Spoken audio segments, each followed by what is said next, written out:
చిరంజీవ చిరంజీవ సుఖీ భవ సుఖీ భవ. చిరంజీవ చిరంజీవ సుఖీ భవ సుఖీ భవ. తెలియకుంట వచ్చావు తెలియలేకపోతావు. ఇది వేదం ఇది వేదం. చిన్నమాయను పెనుమాయ, చిన్న చేపను పెద్ద చేప. ఇది స్వాహ అది స్వాహ. ఒక చందత్వ గీతం. ఎప్పుడైతే ఈ భీకరాకారం వచ్చి రేపల్లో పడిందో, ఆ వీధులు ఆ యొక్క పెద్ద బండ మీద పడి చేతులు కాళ్ళంతా కూడా విరిగి ముక్కలైపోయి భీకరంగా ఉన్నాడు. చిన్ని కృష్ణయ్య మాత్రం చిరునవ్వు నవ్వుతూ వాడి చేతిని పట్టుకొని వేలాడుతూ ఉన్నాడు. ఆ భీకరకాయం చేతికి వేలాడుతూ ఉన్నాడు. వెంటనే అందరూ భయపడిపోయారు. ఏం తెలియదు, దిక్కులు తోచలేదు, పరిగెడుతూ ఉన్నారు. అంతా దాని దగ్గరికి పోవాలంటే భయం రాక్షసుడి కాడికి. కానీ వాడు కూరలు గీరలంతా భీకరంగా కళ్ళు లాగి బయటకు వచ్చేసి ఉన్నాయి. కళ్ళంతా కూడా పీకబడినట్లుగా వచ్చేసినాయి, ఉబ్బుకొని వచ్చేసినాయి. ఎందుకో అంత ఎత్తు నుంచి పడ్డం బండ మీద ఇంకేముంటుంది వానికి? ఎముకలు నుంచి నుంచి చెప్పాయి. ఎక్కడ ఏ కాలు ఎట్లా మర్చిపోయి ఇరిగిపోయినా వదలేదు. రక్తం కారుతూ ఉంది. పరమాత్మ చిరునవ్వు నవ్వుతూ ఉన్నాడు. వెంటనే గోపి బాలికలు అక్కడ గోప బాలు పెద్ద పెద్ద వాళ్ళందరూ ఉన్నారు. ఆ యొక్క గోకులంలో ఉన్నట్టు గోకుల వాసులు పరిగెత్తుకుంటూ వెళ్ళి ఆ బాలుడిని తీసుకొని వచ్చారు. కానీ ఆయన ఆనందంగా నవ్వుకుంటున్నాడు. ఆనందమోహనుడు, నీలమోహనుడు, నీలమేఘశ్యాముడు, సర్వం తానైన వాడు. వెంటనే ఆ బాలుని తీసుకొని పరిగెత్తుకుంటూ వచ్చారు. ఆ తర్వాత నందుడు వచ్చేసి ఈ యొక్క భారీ కాయాన్ని చూసి భయపడిపోయి ఏమిటి మళ్ళా ఏం జరిగింది అని అనుకుంటున్నాడు. అంతలో అతనికి అప్పుడు గుర్తొచ్చింది. వసుదేవుడు చెప్పేసే వెళ్ళాడు. ఈ కంసుడని దుర్మార్గుడు వదలడు, ఎవరిని వదలడు. కనుక వాడు అనేక మాయలతో ప్రయోగిస్తూ ఉంటాడు. ఎప్పుడు వాడి మాయలకు అంతు లేదు. వాడు ఎప్పుడు ఏం చేస్తాడో ఎవరికి అర్థం కాదు. అర్థం కాని రీతిలో ఉంటుంది మొత్తం అంతా కూడా. ఇక జాగ్రత్తగా ఉండు అన్నది చెప్పేసిపోయే విషయం మళ్ళా గుర్తుకొస్తుంది. వెంటనే నందుడు కొద్దిగా భయపడి ఆ రాక్షసుని చూసి అందరూ భయపడుతూ ఉన్నారు.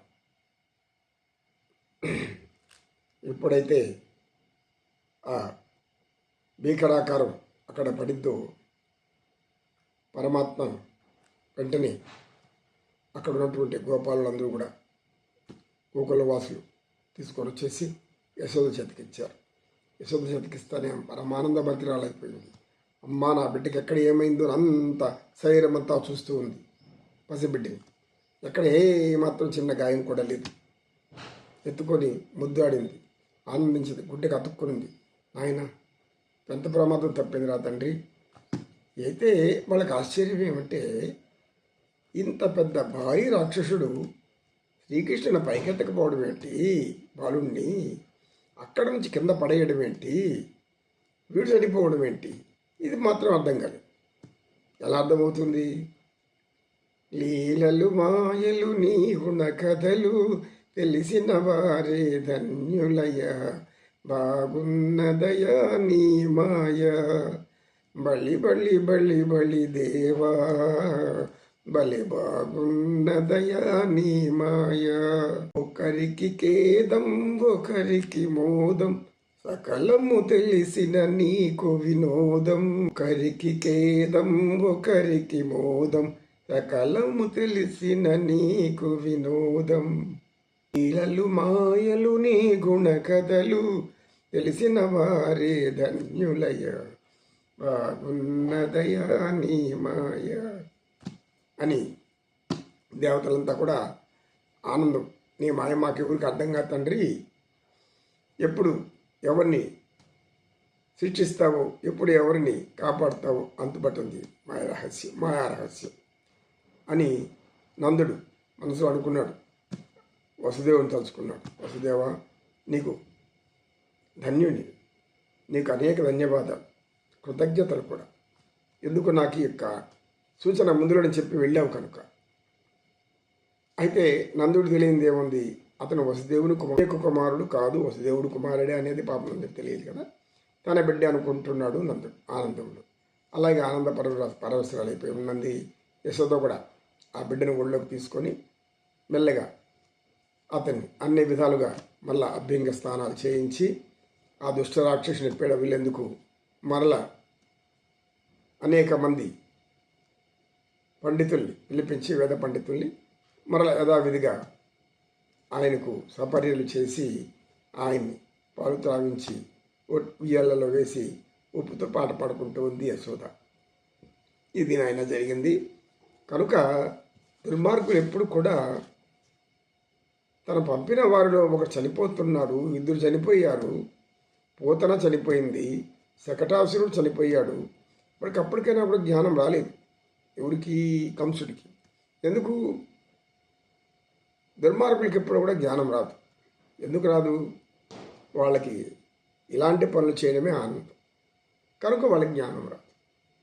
జ్ఞానం ఉంటే అయ్యో మనం మంచి పేరు తెచ్చుకోవాలని ఆలోచిస్తారు. కానీ అందరి దగ్గర నీచుడు అనిపించుకోవడం దేనికి? నీచుడు అనిపించుకునేటువంటి ఈ జీవితం నీకు దేనికి అని అంటుంది లోకం. మంచిగా బ్రతుకు, మంచివాడు అనిపించుకోండి. స్త్రీలైనా పురుషులైనా ఎవరికైనా ఇది వర్తిస్తుంది. ఎందుకు? మనం మనిషిగా పుట్టాము. మనిషి అనేవాడు మంచితనంతో ఉండాలి. మంచితనం ఉన్నంత వరకు మనం అందరికీ స్నేహితులుగానే ఉంటాం. అది కోల్పోతే అనేక మందికి దుర్మార్గులు అవుతాం. నిన్ను ద్వేషిస్తూ దూషిస్తూ లోపలనే శాపాలు పెడుతూ ఎవరికి ఏ బాధలు కలిగించావో ఆ బాధలన్నిటినీ శాపాల రూపంలో వదిలిపెడుతూ ఉంటారు. ఏదో ఒక శాపం ఎప్పుడైనా తగలకుండా పోతుందా అని వాళ్ళ యొక్క ఆశ. సరే, ఎవరి ఆశలు ఎలా ఉన్నా లోకం తీరు అది. ఎందుకు? మనిషి మంచిగా ఉంటే అందరూ మెచ్చుకుంటారు, గౌరవిస్తారు. అబ్బా చాలా మంచివాడు, ఎంతో ఉత్తముడు, ఏ తల్లిదండ్రి కన్నారో ఇతన్ని అని అనుకుంటారు. ఏ తల్లి కనిందో ఈ బిడ్డను అని అనుకుంటారు. గొప్పగా చదువుకున్నామంటే గొప్ప పేరు వస్తే అబ్బా తల్లిదండ్రులు ఎంత పుణ్యం చేశారు. గొప్ప కళలు నేర్చుకుంటే అబ్బా తల్లిదండ్రులు ఎంత గొప్ప పుణ్యం చేసుకుని ఇట్లా కళాకారులు కన్నారు. అన్ని తల్లిదండ్రులకు వస్తూ ఉంటుంది ఆ పేరు. అదే చెడ్డ పనులు చేస్తే అవి కూడా తల్లిదండ్రులకే వస్తుంది.